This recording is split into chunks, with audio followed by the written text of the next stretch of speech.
ओम नमो भगवते वासुदेवाय।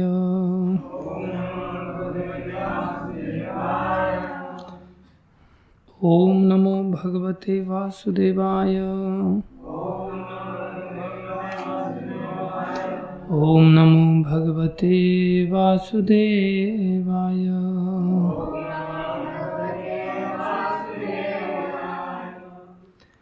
नारायणं नमस्कृत्यं नरं चैव नरोत्तमं देवीं सरस्वतीं व्यासं ततो जयमुद्धीरये।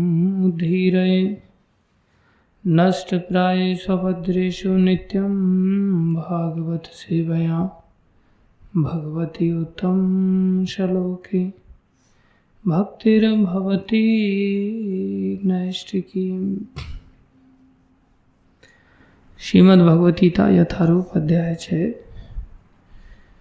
श्लोक संख्या 10। योगी युञ्जीत सततम् आत्मानं रहसि स्थितः एकाकी यत चित्तात्मा निराशीर अपरिग्रह। योगी युञ्जीत सततम् आत्मानं रहसि स्थितः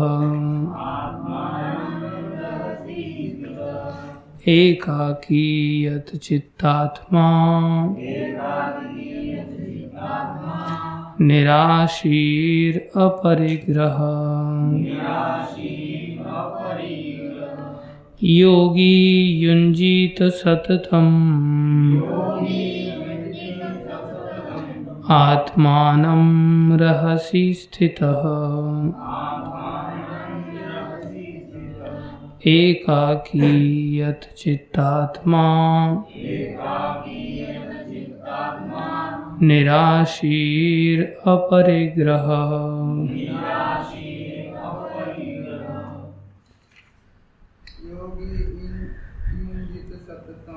योगी युञ्जीत सततम् आत्मानं रहसि स्थितः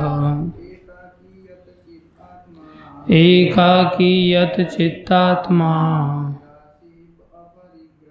निराशीर अपरिग्रह। शब्दार्थ योगी योगी युञ्जीत कृष्ण चेतना में केंद्रित करे, सततम निरंतर, आत्मानम स्वयं को, मन शरीर तथा आत्मा से। कहाँ जा रहे हैं आप? कुकिंग? कौन सा कुकिंग? अच्छा, हुआ नहीं क्या अभी तक उन लोगों का?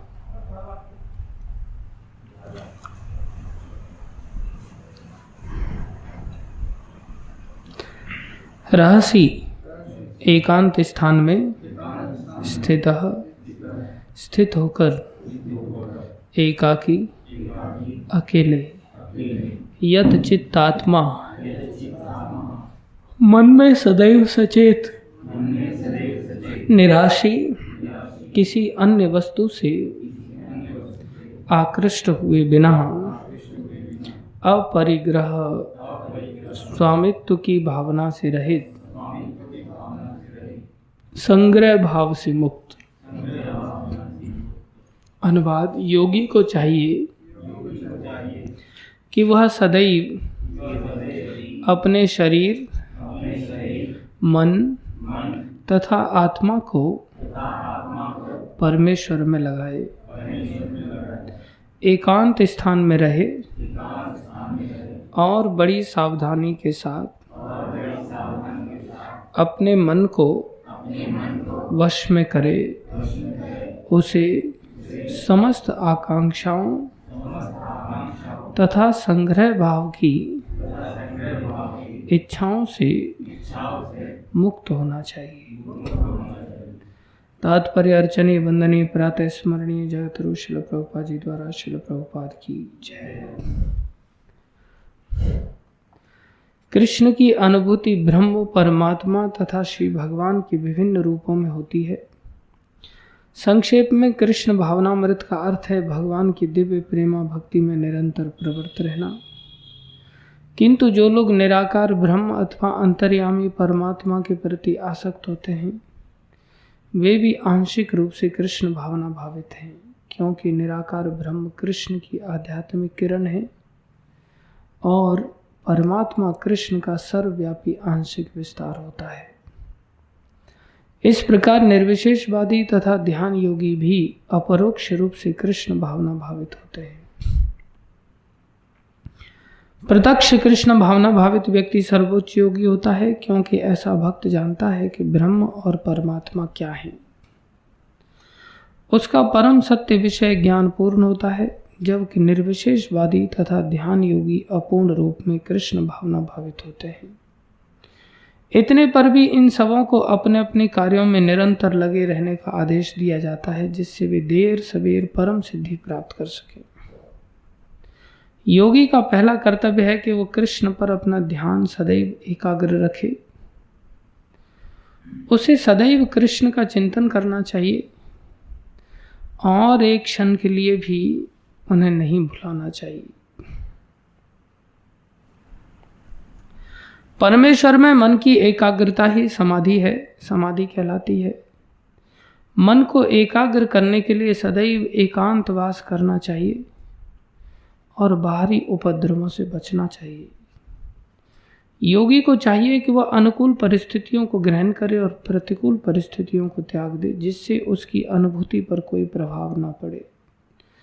पूर्ण संकल्प कर लेने पर उसे उन व्यर्थ की वस्तुओं के पीछे नहीं पड़ना चाहिए जो परिग्रह भाव से उसे फंसा ले।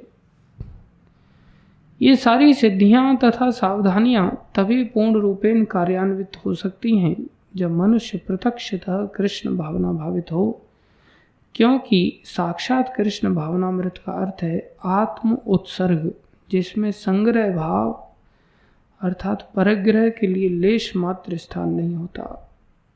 श्रील रूप गोस्वामी कृष्ण भावनामृत का लक्षण इस प्रकार देते हैं। अनासक्तस्य विषयान् यथा अर्हम् उपयुञ्जतः निर्बन्धः कृष्ण संबंधे युक्त वैराग्यम उच्यते। प्रापंचिकतया बुद्धया हरि संबंधी वस्तुनः मुमुक्षुभिः परित्यागो वैराग्यम फल्गु कथ्यते। जब मनुष्य किसी वस्तु के प्रति आसक्त न रहते हुए कृष्ण से संबंधित हर वस्तु को स्वीकार कर लेता है, तभी वह परिग्रहत्व से ऊपर स्थित रहता है। दूसरी ओर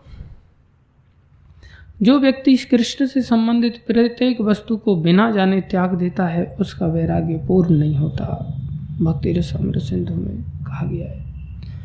कृष्ण भावना भावित व्यक्ति भली भांति जानता रहता है कि प्रत्येक वस्तु श्री कृष्ण की है, फलस्वरूप वह सभी प्रकार के परग्रह भाव से मुक्त रहता है। इस प्रकार वह अपने लिए किसी वस्तु की लालसा नहीं करता। वह जानता है कि किस प्रकार कृष्ण भावनामृत के अनुरूप वस्तुओं को स्वीकार किया जाता है और कृष्ण भावनामृत के प्रतिकूल वस्तुओं का परित्याग कर दिया जाता है। वह सदैव भौतिक वस्तुओं से दूर रहता है, क्योंकि वह दिव्य होता है और कृष्ण भावनामृत में रहित व्यक्तियों से उस किसी प्रकार का सरोकार न रखने के कारण सदा अकेला रहता है। अतः कृष्ण भावनामृत में रहने वाला व्यक्ति पूर्ण योगी होता है। ओम ज्ञानम तिमिरन्धस्य ज्ञानञ्जनशलाकया चक्षुरुन्मीलितं येन तस्मै श्रीगुरुवे नमः। श्रीचैतन्यमनोभीष्टं स्थापितं येन भूतले स्वयं रूपकदा मह्यं ददाति स्वपदान्तिकं। वन्देऽहं श्रीगुरुं श्रीयुतापदकमलं श्रीगुरुन् वैष्णवांश्च। श्रीरूपं सागरजातं सहगना रघुनाथान्वितं तं सजीवं साद्वैतं सावधूतं परिजनसहितं कृष्णचैतन्यदेवं श्रीराधाकृष्णपदान् सहगण ललिता श्रीविशाखान्वितांश्च। हे कृष्ण करुणा सिंधु दीनबंधो जगतपते गोपेश गोपीकांत श्रीराधाकांत नमस्तुते। तप्त कांचन गौरंगी राधे वृंदावनेश्वरी वृषभानुसुते देवी प्रणमामि हरिप्रिये। वाञ्छाकल्पतरुभ्यश्च कृपा सिन्धुभ्यैव च पतितानां पावनेभ्यो वैष्णवेभ्यो नमो नमः। जय श्री कृष्ण चैतन्य प्रभो नित्यानंदा श्री अद्वैत गदाधर शिवासादि गौर भक्तवृंदा। हरे कृष्णा कृष्णा कृष्णा हरे हरे हरे राम राम राम हरे हरे। हरे कृष्णा कृष्णा कृष्णा हरे हरे हरे राम राम राम हरे हरे। हरे कृष्णा कृष्णा कृष्णा हरे हरे हरे राम राम राम हरे हरे। गुरुवे गौरचंद्राय राधिकाय तदालये कृष्णाय कृष्ण भक्ताय तद्भक्ताय नमो नमः।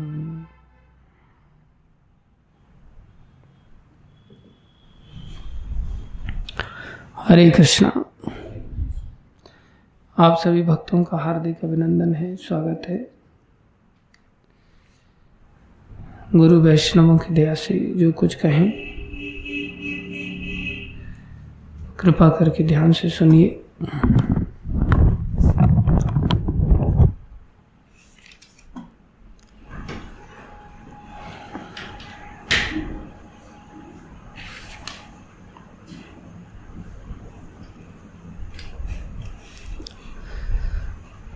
भगवान श्री कृष्ण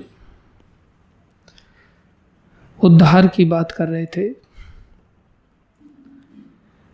कि हम सभी चाहे तो अपने मन के द्वारा क्या करा सकते हैं, उद्धार कर सकते हैं। उद्धार होगा कैसे? बोले जब मन नियंत्रण में हो तो उससे उद्धार संभव है, और जब मन नियंत्रण में ना हो तो उससे उद्धार संभव नहीं है।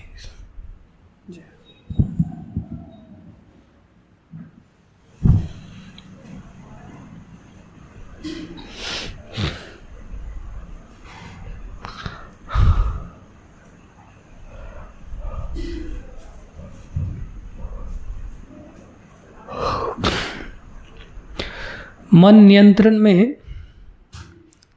कैसे आएगा उसका भी प्रोसेस बता रहे हैं। उस प्रोसेस में ही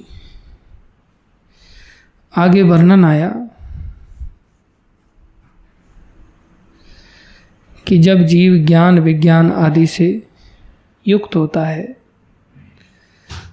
तब उसका मन नियंत्रण में आता है, तृप्त होता है, कूटवत स्थित हो जाता है, कूटस्थ हो जाता है और जितेंद्रिय नहीं विजितेंद्रिय बन जाता है, इंद्रियों को विशेष रूप से जीत लेता है।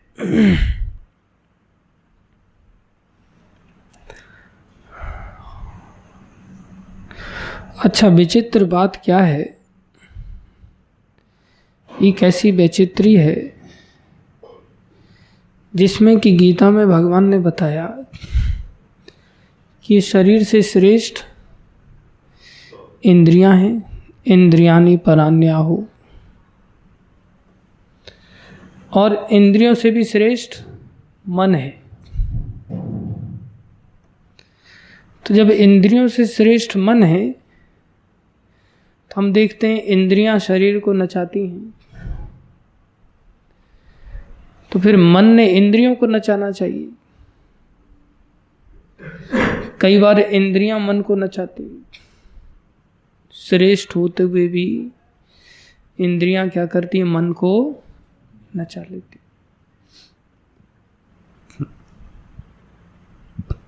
मन नहीं है, लेकिन इंद्रियों का वेग जब सवार हो जाता है तो फिर मन लग जाता है, मन गिर जाता है।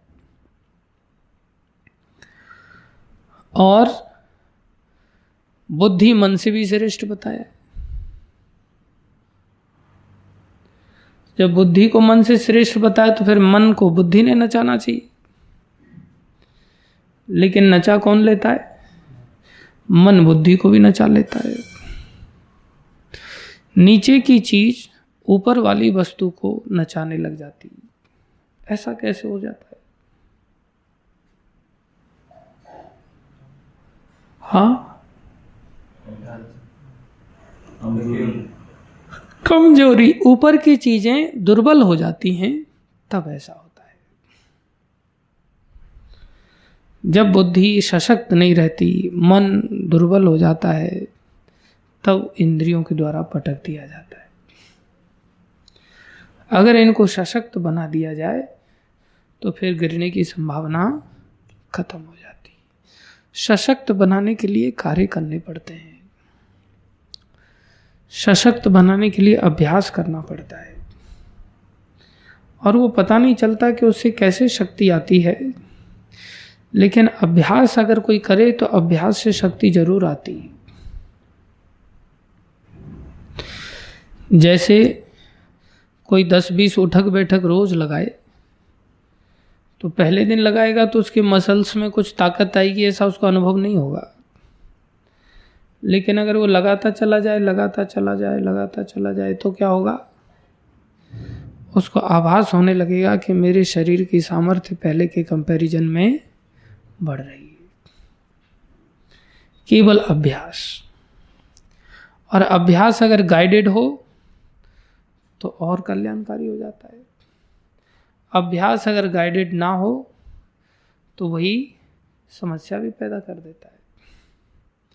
किसी भी चीज का, सिर्फ सांसों का ही अभ्यास अगर कोई कर ले, जैसे कपालभाति है, अनुलोम विलोम है, कुछ योगिक क्रियाएं हैं, प्राणायाम आदि की, अगर इनको ही कोई कर ले नियमित रूप से, तो उसको ऐसा कुछ लग ही नहीं रहा है कि हम कुछ कर रहे हैं, केवल सांसों को ले रहे हैं और छोड़ रहे हैं। इतनी छोटी सी क्रिया है, फिर भी अभ्यास होने पर ये परिणाम अवश्य देती, निश्चित परिणाम आता है। तो अभ्यास बहुत सशक्त वस्तु है, लेकिन अभ्यास को अगर गलत रीति से किया जाए तो उसके दुष्परिणाम भी आते हैं। इसलिए अभ्यास को कैसे किया जाए उसको भगवान ने कृपा करके बड़ी स्पष्टता के साथ खोल करके बताया, और बताया कि भैया योगी बनना पड़ेगा, मन को नियंत्रण में लाना पड़ेगा। मन को मेरे में अगर लगा दोगे तो योगी कहलाओगे। योगी के कुछ लक्षण हैं, तब योगी को किस प्रकार से योगी बना जाए उसके लिए, उसका भगवान आगे बता रहे हैं। कोई भी योगी अपने आप को योगी घोषित ना करे, मात्र घोषणा से काम नहीं चलेगा, उसके लक्षण उसके अंदर प्रकट होने चाहिए। अच्छा लक्षण बाहरी देखने से भी नहीं पता चलेंगे। जैसा कि भक्ति रसामृत सिंधु में आज बहुत बड़ी बात यहाँ पर वर्णन कर रहे हैं। कैसी विचित्र बात है, और इसके बिना और कोई उपाय भी नहीं, कोई अल्टरनेट भी नहीं। क्या कह रहे हैं? अनासक्तस्य विषयान यथा अर्हम उपयुञ्जतः। बोले विषयों को आपको ग्रहण तो करना पड़ेगा, जी नहीं सकते। जीव को जीव का विषय नहीं दोगे क्या? क्या जीवा को खाने से वंचित किया जा सकता है? नहीं। जीव को भोजन रूपी विषय तो देना पड़ेगा ना। इंद्रिय को इंद्रिय का विषय तो देना ही होगा। जीवा को क्या विषय देना होगा? भोजन रूपी विषय देना होगा। कान को शब्द रूपी विषय देना होगा, जी नहीं पाएंगे। नाक को गंध रूपी विषय देना होगा। आंख को रूप का विषय देना होगा। ये सभी विषय तो त्वचा को स्पर्श का विषय देना होगा। ये विषय तो देने ही होंगे, लेकिन इन विषयों को कैसे देना है? बोले अनासक्तस्य विषयान यथा अर्हम। जो आवश्यक है, जो आवश्यक है उसको कैसे देना है? बोले अनासक्त होकर के। उसको कैसे देना है? अनासक्त होकर के। उपयुञ्जता उसमें लगना पड़ेगा। बोले निर्बंध कृष्ण संबंधे, अपना संबंध त्याग करके कृष्ण संबंध के द्वारा देखते हुए चलना पड़ेगा। अपने संबंध का त्याग करते हुए कृष्ण संबंधे। बोले ऐसा जब कोई व्यक्ति जीवन जीता है तो उसको कहते हैं युक्तम वैराग्यम उच्यते। वो क्या कहलाएगा? युक्त वैराग्य कहलाएगा। उच्यते मतलब कहलाता है क्या? युक्त वैराग्य। इस बात को कपिल भगवान ने बहुत सुंदर रीति से खोला है। बड़ी विचित्र बात है, हम वास्तव में समझ ही नहीं सकते। ऐसी हमारी स्थिति है। थोड़ा पानी ला करके रख दिया करो यहाँ बिना बोले। समझने के लिए भी काफी दूरदर्शिता लगती है, सूक्ष्म बुद्धि लगती है। कैसी वैचित्री है जिसको कि कपिल भगवान 3 स्कंद के 25वें अध्याय के है। 3 स्कंद हमारे पास मोबाइल में खुल जाएगा क्या? किसी के ला दो।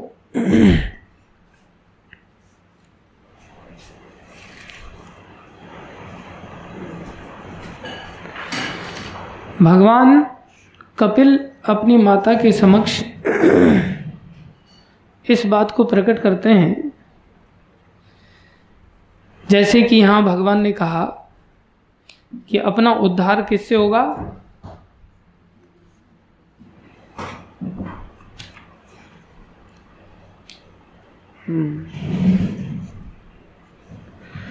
अपना उद्धार किससे होगा?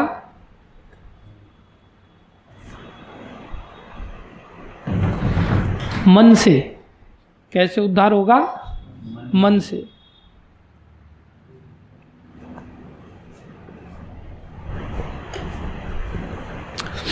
खेल मन का है सारा।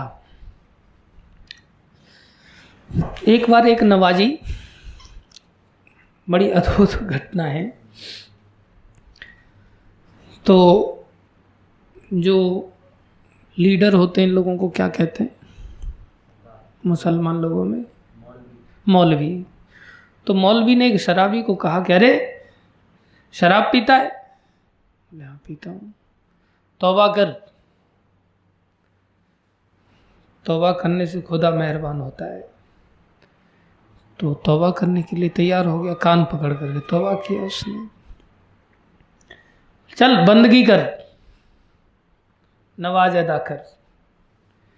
बोले फिर शराब लाओ। बोले शराब लाओ? बोले यार बिना बंदगी, बिना शराब की बंदगी होगी कैसे? बोले क्या मतलब? बोले बिना शराब के मेरा मन एकाग्र ही नहीं हो सकता खुदा के ऊपर। एकाग्र करने के लिए बोले शराब लाओ। एक आध बंदगी करने वाले हमारे पास बैठे हुए हैं। बोले शराब लाओ, तो शराब से क्या होगा? बोले चित्त हमारा ऐसा लग जाएगा को हृदय से बंदगी होगी, अन्यथा मन लगेगा ही नहीं बंदगी में। ये कैसी बंदगी है? और ये सिद्धांत के अनुसार सटीक है। अकबर बंदगी के लिए बैठा, राजा था, तो ये लोग नीचे चादर फादर बिछाते हैं, तो प्रॉपरली चादर वगैरह बिछाया गया, चारों तरफ पहरा लगा हुआ है। तो इतनी देर में एक स्त्री उसके चादर के ऊपर से चढ़ के भाग के चली गई। जब स्त्री भाग करके चली गई तो उसने, हे ठहरो इधर, तो रोक दिया उसने। उसको पता ही नहीं था कि ये सुल्तान है। अचानक से डर के मारे खड़ी हो गई, माफी मांगने लग गई। पहरेदारों को भी नहीं पता था, तो खड़ी हो गई। तो दिखाई नहीं देता हम यहाँ बंदगी कर रहे, तुमने हमारे इस चादर के ऊपर पैर कैसे रख दिया? तो कहती जहां पना हमें पता नहीं चला। पता नहीं चला? ऐसे कैसे नहीं पता चला? तुम्हें दंड दिया जाएगा। तो वो कहती है कि दंड तो आप दे दीजिएगा, लेकिन आप क्या कर रहे थे? बोले हम बंदगी करने जा रहे थे, बंदगी में लगे हुए थे। तो बोले जब आप बंदगी कर रहे थे तो हम तो संसार की एक भौतिक शरीर के स्तर के इश्क में गिर गए। उसको संसार का इश्क कहते हैं, उसको अरबी भाषा में कहते हैं इश्क मजाजी। और खुदा के लिए जो इश्क होता है उसको कहते हैं इश्क हकीकी, अरबी भाषा के शब्द है ये। तो वो कहती हम तो इश्क मजाजी में भूल गए कि रास्ता किधर है, किधर जाना है, कौन सामने है, कौन सामने नहीं है। लेकिन आप तो इश्क हकीकी में डूबे हुए थे, आपको कैसे पता चला कि हम यहां से गुजरे? ये मन की दशा है कि कृष्ण की प्रीति को आदमी समझ ही नहीं सकता कि किस प्रकार से उसकी दशा होगी। वो योगी के लक्षण कैसे होंगे? भक्ति रसामृत सिंधु जो कि रूप गोस्वामी ने रचित किया, इतना श्रेष्ठ ग्रंथ है कि उसके अतिरिक्त भक्ति का और कोई रास्ता ही नहीं है। वो भक्ति के पिता हैं। क्या लिख रहे हैं? अनासक्तस्य विषयान यथा अर्हम उपयंजतः। बोले इंद्रियों को आप नष्ट नहीं कर सकते, इंद्रियों को तो इंद्रियों के विषय देने ही होंगे। नहीं देंगे तो भूखे मरोगे। जीव को जीवा का भोजन तो देना ही पड़ेगा, आंख को रूप तो देना ही पड़ेगा, जय हो। कान को शब्द तो देने ही पड़ेंगे, ये सब चीजें अनिवार्यतः देना पड़ेगा। लेकिन इसको कैसे दो? अनासक्तस्य, उसमें आसक्ति लेश मात्र भी ना हो, उसमें आसक्ति लेश मात्र भी ना हो। बोले वो लक्षण है वैराग्य का। अब ये थर्मामीटर किसी दूसरे को डाल करके मेजर कर सकते हैं क्या? कैसे डालेंगे? ये थर्मामीटर तो हर व्यक्ति खुद ही डाल सकता है कि मेरी आसक्ति इंद्रियों की नहीं पता कर सकते। आसक्ति तो मन का कार्य है कि हमारे मन में उस विषय वस्तु के प्रति कितनी आसक्ति है। तो क्या करें? अनासक्त से विषयान यथा अर्हम उपयंजत। निर्बंध, अपना संबंध बिल्कुल नहीं हो, अपने संबंध की भावना बिल्कुल नहीं हो। कृष्ण संबंध है, उस वस्तु का संबंध किससे हो? कृष्ण से हो। निर्बंध कृष्ण संबंध है, कृष्ण से संबंध ज्ञान के साथ बोले अगर उसे ग्रहण करता है तो उसको कहते युक्तम वैराग्यम उच्यते। उसे युक्त वैराग्य कहा जाता है। इसके अतिरिक्त तो दूसरा क्या है, बोले प्रापंचिकतया बुद्धया, अगर हमारी बुद्धि प्रापंचिक है, प्रापंचिक बुद्धि क्या है उसको खोल रहे हैं कपिल भगवान। हरि संबंधी वस्तुनः मुमुक्षु भी परित्यागो वैराग्यम फल्गु कथ्यते। बोले बुद्धि प्रापंचिक है और संसार में बेशक हम हरि संबंधित क्रियाओं में ऊपर से लगे हुए दिखाई दें, मुमुक्ष भी होकर के भी बोले संसार में सोचे कि हम मुमुक्षु हैं, मोक्ष प्राप्त करना है, इसलिए क्या किया, परित्यागो, सब विषयों का क्या किया, परित्याग कर दिया। हरि की प्राप्ति हेतु विषयों का परित्याग करने की चेष्टा किया, मुमुक्षु बनने के लिए परित्याग करने की चेष्टा किया। बोले वो क्या है, बोले वैराग्यम फल्गु कथ्यते, वो फल्गु वैराग्य है। फल्गु नदी का ऐसा वैराग्य है, ऊपर से बिल्कुल रेगिस्तान की तरह नदी दिखती है वो, लेकिन उसको खोदो तो नीचे से पानी निकल के आ जाता है।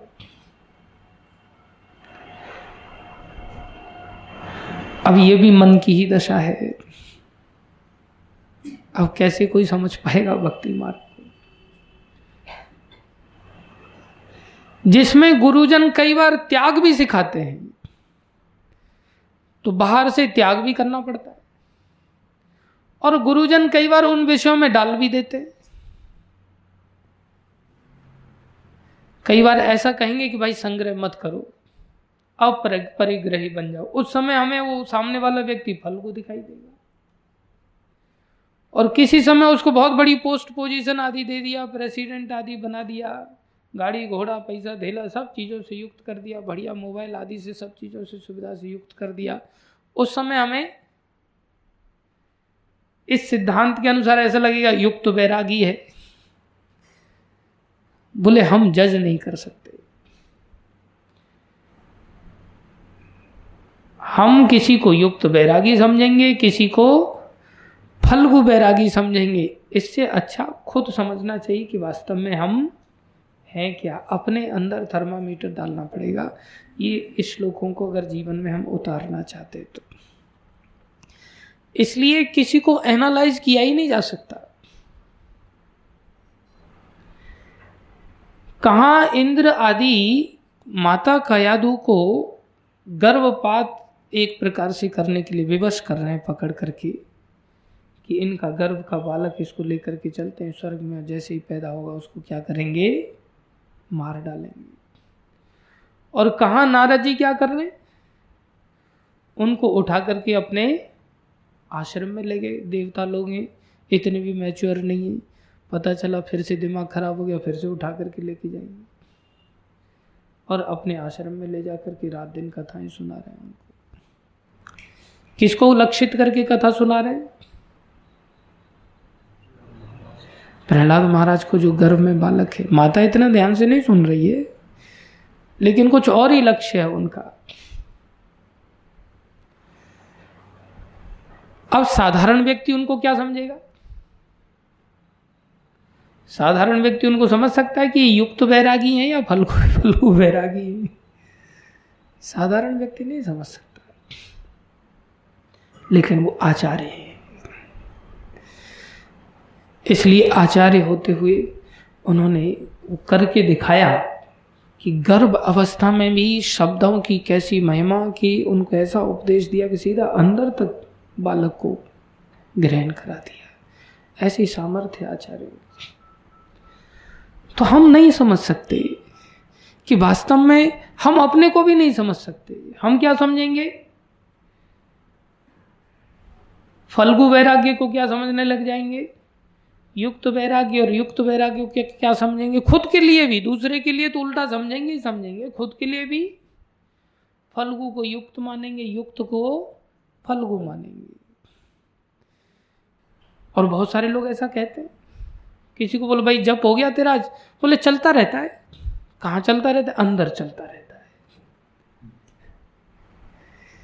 किसी को बोला जाए इतनी महंगी घड़ी पहनने की क्या जरूरत है, तो क्या कहे, युक्त वैरागी होना चाहिए प्रभु जी। मार्केट में प्रचार के लिए जाते हैं तो लोगों को दिखना चाहिए कि हम इस्कॉन सोसाइटी से हैं, लोगों पर छाप पड़नी चाहिए। तो छाप थोड़ी तुम्हारी आराधना की भी पड़नी चाहिए, केवल घड़ी की छाप डालना चाहते हैं। तो वो वृत्ति ने उस समय फटाक से हम युक्त वैरागी का ठप्पा लगा करके घूमते हैं। इसलिए वास्तव में किसका मन युक्त वैरागी है, किसका वैरागी नहीं है, इसको खोला भागवतम के अंदर, जिससे कि पता चले कि कब हम ऐसे बनेंगे, कैसे बन सकते। केवल किसी को कह दिया अनासक्त से अनासक्त हो जाओ, कैसे अनासक्त होंगे? उसका लक्षण क्या है? बोले जिसके अंदर ये सब गंदगी ना आए, काम क्रोध लोभ मोह मद मत्सर्य ईर्ष्या दंभ कपट, ये सब गंदगी ना प्रवेश करे किसी के अंदर, तभी तो शुद्ध मन माना जाएगा ना उसका। मन शुद्ध है तो नियंत्रित है, मन अशुद्ध है तो अनियंत्रित है। तो किसका मन शुद्ध है और किसका मन शुद्ध नहीं है, पहचान क्या है? इसकी पहचान को कपिल भगवान यहां बता रहे हैं। बहुत सुंदर श्लोक है ये, और ये जड़ है। क्या कह रहे हैं? बोले अहम मम अभिमानोत्थई, यहां से शुरुआत होती है। अहम मम अभिमानोत्थई काम लोभ आदिर भीरमलई। ये मल आए कहां से? काम लोभ आदि के ये जो गंदगी है ये चित्त में आई कहां से? काम के लिए ही तो आदमी आसक्त होगा ना। ध्यायते विषयान पुंसा संगस्तेषु उपजायते, संग माने आसक्ति। जब ध्यान होगा तो आसक्ति आएगी, आसक्ति आएगी तो आसक्ति के अंदर कामना पैदा। संगात संजायते कामा, संग माने आसक्ति, आसक्ति जन्म देगी किस चीज को? काम को। इसलिए यहां कह रहे हैं बोले अनासक्तस्य। अब इंद्रिय विषय को तो विषय देना है, अब विषय देना बंद नहीं कर सकते, तो एक ही रास्ता है कि उसको अनासक्त होकर के दो। ये चुटकी का प्रोसेस नहीं है कि अनासक्त होकर के भोजन खाओ। सबसे बड़ी अनासक्ति तो यही पैदा होती है सबसे पहले कि भोग लगा के ही खाओ, हर चीज को भोग लगा के ही खाना। एक अनासक्ति का स्टेप तो वही है कि चीज देखते ही भोग लगना है नहीं लगना है, ऐसी वृत्ति का इंतजार नहीं होता। वहीं पता चल जाता है कि इस वस्तु में कितनी आसक्ति। और फिर उस वस्तु जब मान लो पपीता का अगर आ गया भोग लग कर को, पपीता टेस्ट में खराब निकला, तब फिर खाएंगे उसको प्रसाद समझ करके कि भाई प्रसाद है, कहीं वेस्ट नहीं कर सकते, सारा खत्म तो करना पड़ेगा। खा पाएंगे उसको?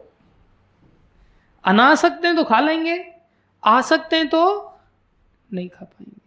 आ सकते हैं और थोड़ा मिलाए तब लालसा होगी और मिल जाए थोड़ा सा, क्योंकि मीठा निकल गया।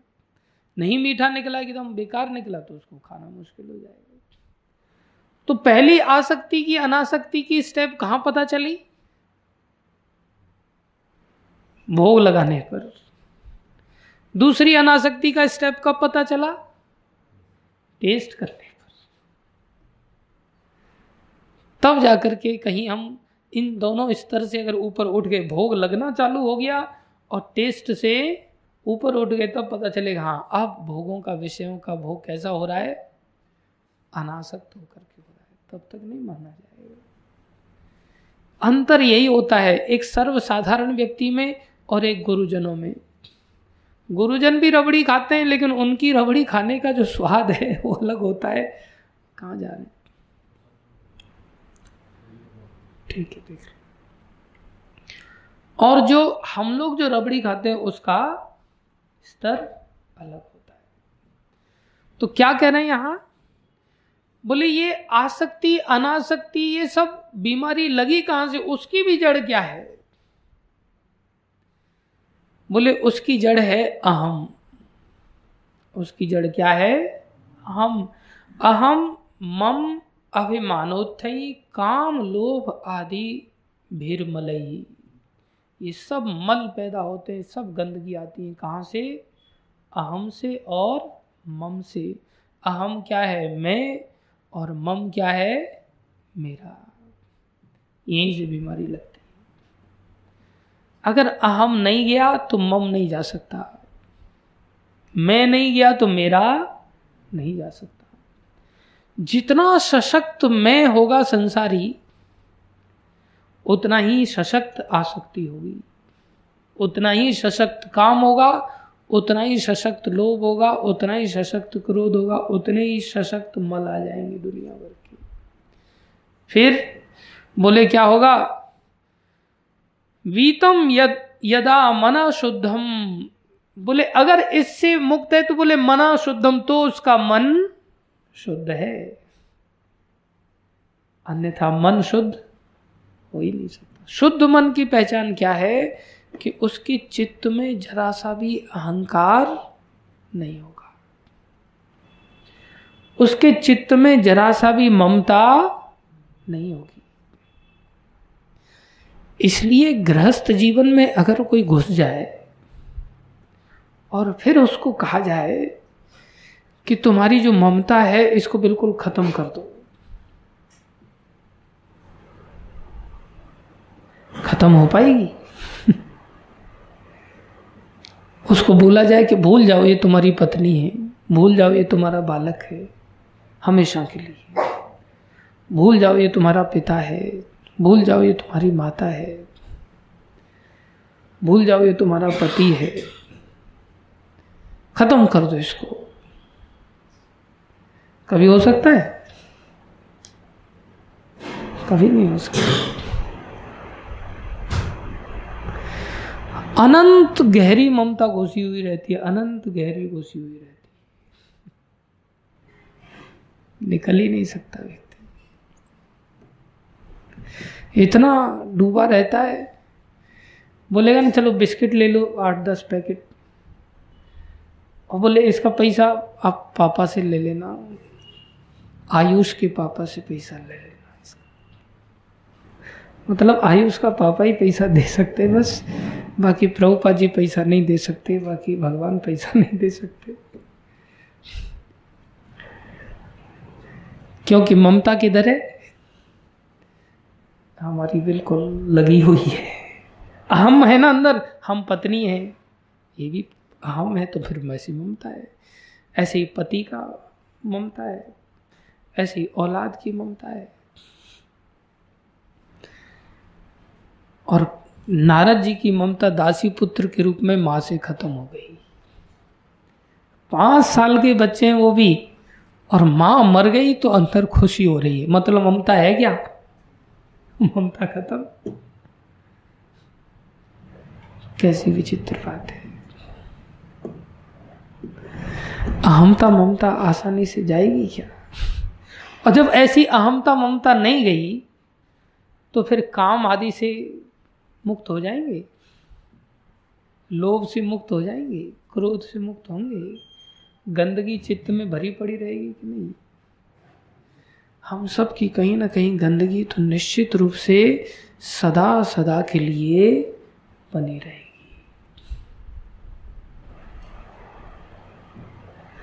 तो फिर क्या किया जाए? सबका त्याग कर दें क्या? बोले नहीं, त्याग तो अहमता और ममता का करो, त्याग तो अहमता और ममता का करो, फिर निश्चिंत हो जाएगा चित्त। फिर ना काम सताएगा, ना लोभ सताएगा, ना क्रोध सताएगा, ना मोह सताएगा, कुछ नहीं होगा। तब शुद्ध मन माना जाएगा। उससे पहले हम कितना भी कहें नहीं नहीं मेरे मन में ऐसा कुछ गंदा नहीं था, नहीं था, लेकिन जड़ें तो बहुत फैली हुई हैं भैया, मन तो बहुत गंदा है। इसको अगर बाहर निकालना है तुम्हारे मन में, सिर्फ कहने से नहीं है तो कैसे मान लिया जाए? वास्तव में गंदा नहीं है वो तो तब माना जाएगा जब तुम्हारे चित्त का संसारी अहम और संसारी मम, अहमता खत्म हो गई और तुम्हारी ममता खत्म हो गई। अहमता ममता हो सकती है कैसे? मैं कृष्ण का दास हूं, ऐसी अहमता भक्ति विनोद ठाकुर में थी, और ऐसी ममता भक्ति विनोद ठाकुर में थी। वो अपनी पत्नी को अपनी पत्नी नहीं मानते थे, कृष्ण की दासी मानते थे। हम कह तो देंगे ये कृष्ण की दासी है, लेकिन फिर भी अपनत्व तो बना रहता है। वो अपनत्व तो नहीं होना चाहिए। दैहिक स्तर का संबंध के साथ अपनत्व तो नहीं होना चाहिए। वो कृष्ण से संबंधित अपनत्व होकर के सबके प्रति अपनत्व होना चाहिए। और जो कृष्ण संबंधी है तो फिर तो सबके प्रति होगा ना, फिर केवल एक के प्रति कैसे हो जाएगा? कृष्ण की दासी कितनी हो सकती है? एक या कई सारी? अनंत हो सकती है।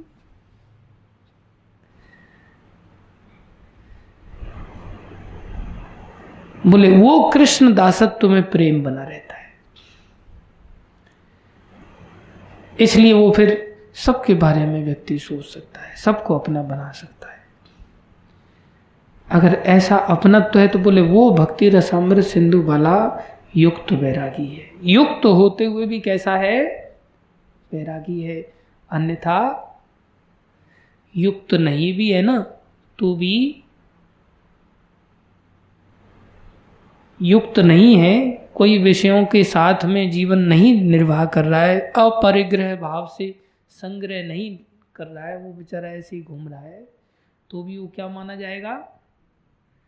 क्या माना जाएगा? फल्गु बैरागी। क्या माना जाएगा? फल्गु बैरागी।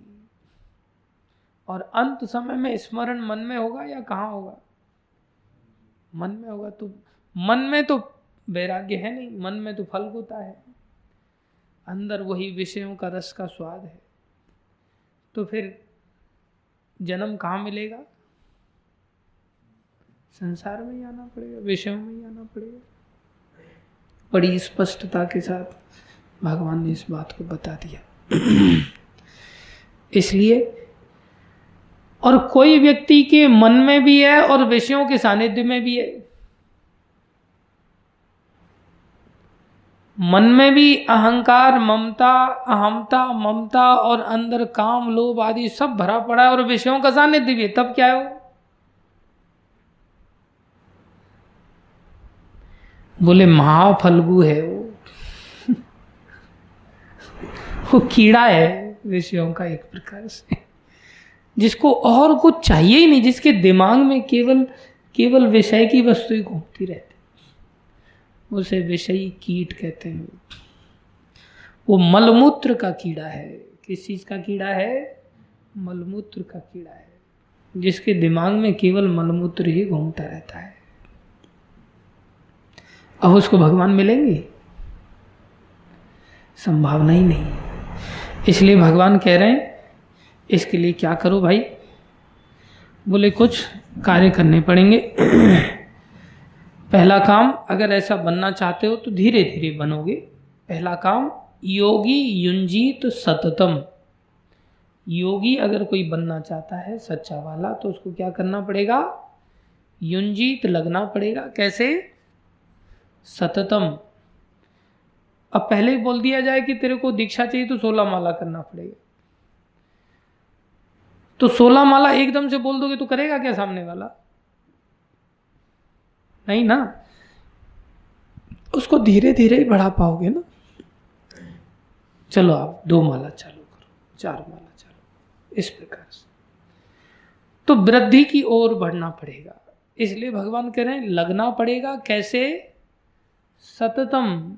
जितना अधिक से अधिक लगा पाओ उतना अच्छा। योगी युंजीत सततम आत्मानम रहसी स्थितः, अर्थात अपनी आत्मा में रमन करने के साथ उसको रहने का अभ्यास करने सीखना चाहिए।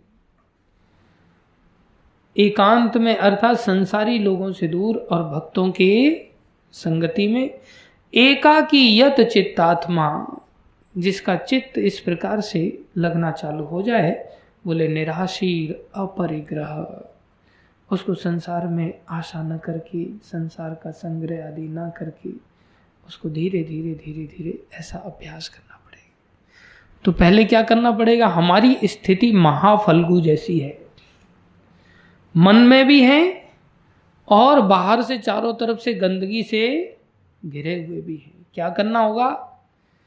गंदगी से थोड़ा बाहर आना पड़ेगा और अपने आप को युक्त करना पड़ेगा।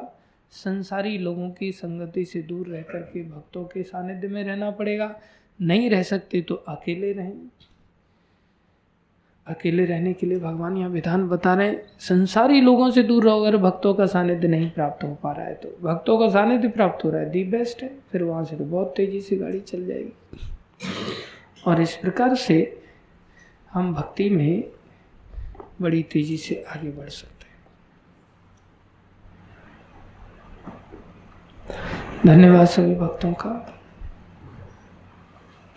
कोई प्रश्न है किसी का?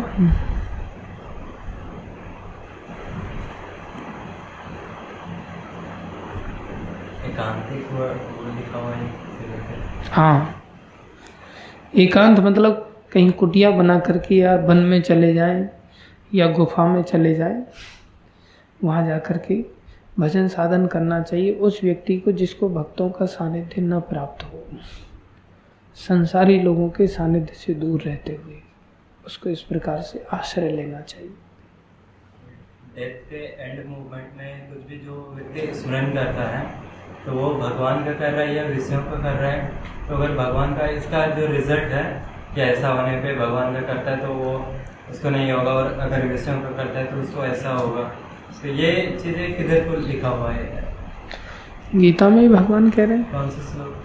यम यम वापी स्मरण भावम त्यजत्यन्ते कलेवरम तम तमे वैति कौन्तेय सदा तद्भाव भाविता।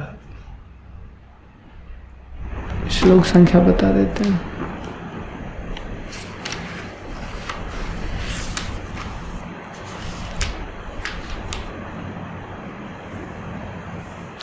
Eight point six.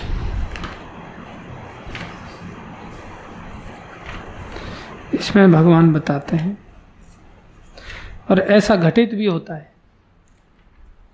स्मरण की शक्ति से ऐसा होता है। ऐसा भृंगी कीड़े को देखा दत्तात्रेय जी ने।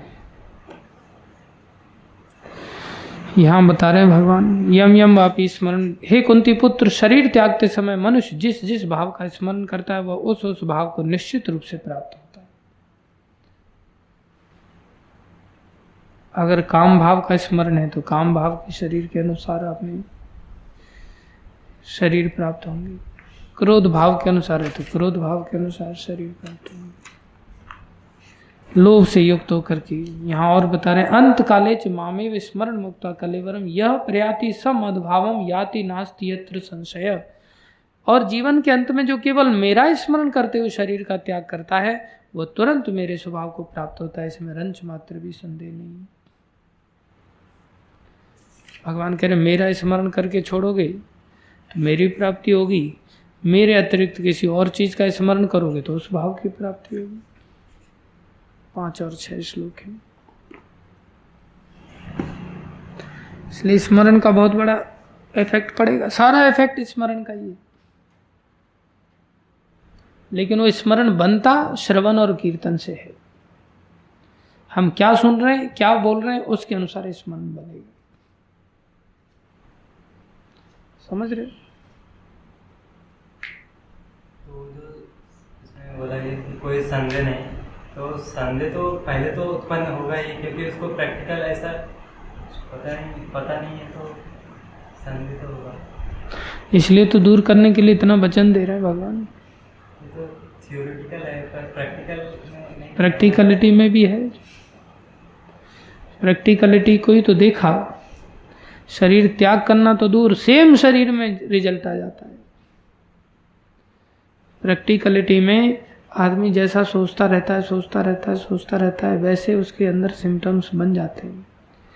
भृंगी कीड़े का उदाहरण दिया, जो मिट्टी का घर बनाता है, वो रेंगने वाले किसी दूसरी प्रजाति के जीव को लेकर के आता है उड़ा करके, और उसके अंदर डाल देता है और उसको हॉन्टिंग करता है। अंदर जो कीड़ा है वो उसका चिंतन करता है। चिंतन करने के साथ वो उसको फोड़ करके वैसा ही निकलता है जैसा उसको पकड़ के जो कीड़ा लेके आया था। ये बात दत्तात्रेय जी ने भागवतम के अंदर प्रमाण के स्वरूप में अनुभव में लाया, और उन्होंने कहा कि जब एक ही शरीर में ऐसा बदलाव आ सकता है एक ही शरीर में शरीर बदल जाता है। संसार में भी देखने में आता है, प्रैक्टिकलिटी में पति पत्नी दोनों एक साथ रहते हैं, पति अलग स्वभाव का है, पत्नी अलग स्वभाव की है। जिसका संगति जिसके ऊपर भारी पड़ जाएगा वो दूसरा स्वभाव अपने आप बदल जाएगा उसको,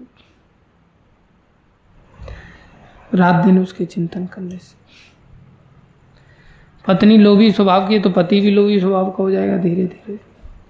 और यदि पति उदार स्वभाव का है और पत्नी के ऊपर उसका ज़्यादा प्रभाव है, स्ट्रांग है, तो फिर पत्नी भी उदार स्वभाव की बन जाएगी। संसार में भी देखने में आता है। जैसी संगति में रहते हैं वैसा रंग चढ़ता है कि नहीं? कैसे रंग चढ़ जाता है? स्मरण के कारण। स्मरण करते ही हमारे शरीर में वैसे ही क्रियाएं अपने आप होने लगती। मन शरीर की क्रियाओं को ज्यादा कंट्रोल करता है। समझ में आया? और कुछ? शर्मा माता जी का प्रश्न है। हरे कृष्ण प्रभु जी, दंडवत प्रणाम। प्लीज डिफाइन द वर्ड भजन। हाँ, भजन का भजन जो शब्द है ये भजन भज धातु से आता है। भज धातु का अर्थ है सेवा करना। तो जब हम भगवान का नाम लेते हैं तो भगवान का नाम लेना भी सेवा है। सबसे पहली शुरुआत यहीं से सेवा की शुरुआत होती है कि हम पहले भगवान की कथा का श्रवण करते हैं। तो भगवान की कथा का श्रवण करना ये भी भजन है, ये भी सेवा है। और भगवान का फिर कीर्तन करते, नाम जपते हैं महिमा सुनने की बात, तो वो भी नाम जपना भी भगवान की सेवा है। और फिर उनके लिए शारीरिक रूप से अलग अलग इंद्रियों के द्वारा कार्यों में अपनी इंद्रियों को लगाते हैं, वो सब भगवान की सेवा ही है। इसलिए मुख्य रूप से अपनी जीवा को लगाना और कानों को लगाना।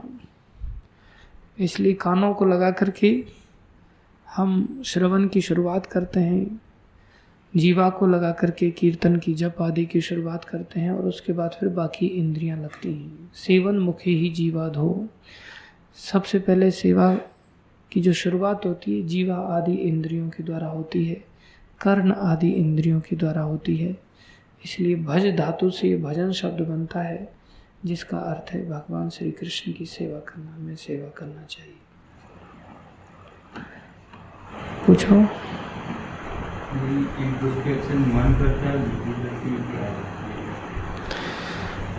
इंट्रोस्पेक्शन करने का काम तो बुद्धि का है,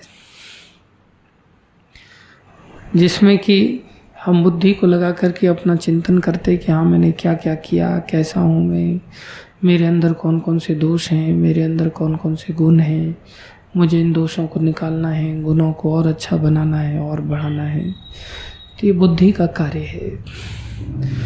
मन तो स्मरण करता रहता है, जो उसके चित्त के द्वारा फाइल उठ जाती है उसको इच्छा उत्पन्न करता है। तो मन में इच्छाएं उत्पन्न होती हैं, उस पर कार्य करना ये बुद्धि का काम है। और कोई प्रश्न किसी का? माता जी इस पर जो आपने भजन का मीनिंग बताया उसका मतलब नवदा भक्ति होता है। हाँ, नवदा भक्ति में सब आ जाता है, वो सब भजन ही है। श्रवणम कीर्तनम विष्णु स्मरण, उससे भी आगे है कि जब हमारा मन अगर भगवान से संबंधित हो जाए पूरी तरह से, तो फिर जो कुछ भी करे वो सब भजन है। यत करोषि यद अश्नासि यद जहोषि ददासि यत तपस्यासि कौन्तेय तत्कुरुष्व मदर्पणम। सब कुछ मेरे प्रति अर्पण करो। जब भगवान के प्रति अर्पण बुद्धि हो जाती है, हमारा अहंकार खत्म हो जाता है, हमारी स्वयं के प्रति ममता खत्म हो जाती है, अहमता ममता खत्म हो जाती है, तो एक नया अहमता और ममता उदय होता है।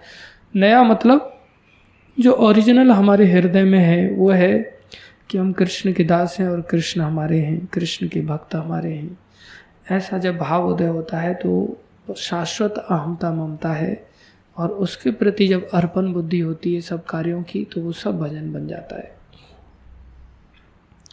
खाना सोना आदि सब भजन कहलाता है, लेकिन शुरुआत में हमें नवदा भक्ति, और उसमें भी शुरुआत में श्रवण कीर्तन स्मरण ये बहुत जरूरी है। हरे कृष्ण।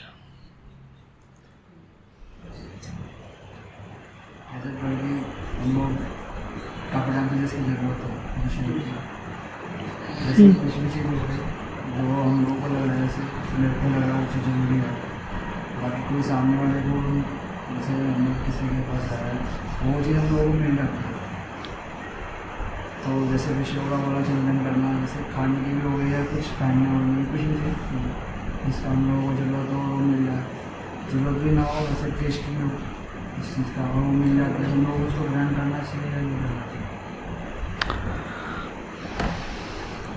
जरूरत नहीं भी हो जैसे वैसे भी जरूरत हो, और एक इंद्र तृप्ति के लिए हो, और एक जैसे जरूरी चीज़ होती है वो मिल जाना, और एक इंद्र तृप्ति के लिए वो चीज़ मिल जाना, तो उसको ग्रहण करना चाहिए। जरूरी चीज़ अगर कोई है और वो हमें मिलती है तो उसको जब हम जिसके अंतर्गत रहते हैं उनसे विचार विमर्श करके उसको ग्रहण कर सकते हैं, और वो इंद्रिय तृप्ति भी है उसमें तो उसको हमें ग्रहण नहीं करना चाहिए।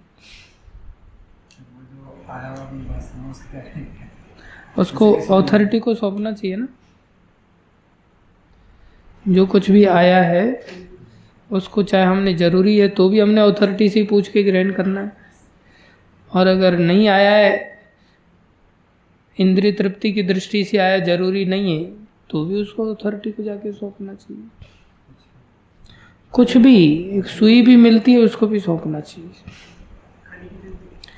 खाने की चीज़ हो, पीने की चीज़ हो, पहनने की चीज़ हो, ओढ़ने की चीज़ हो, सब चीज़ें सौंपना सीखना चाहिए।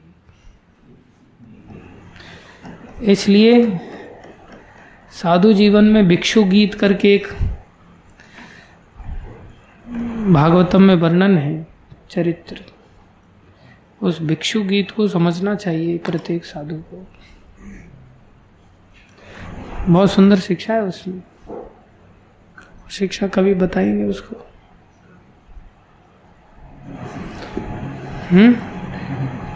ऐसे थोड़ी पूरा स्कंद में बहुत लंबी चर्चा है उसमें, एक एक श्लोक की चर्चा है, करेंगे उसको।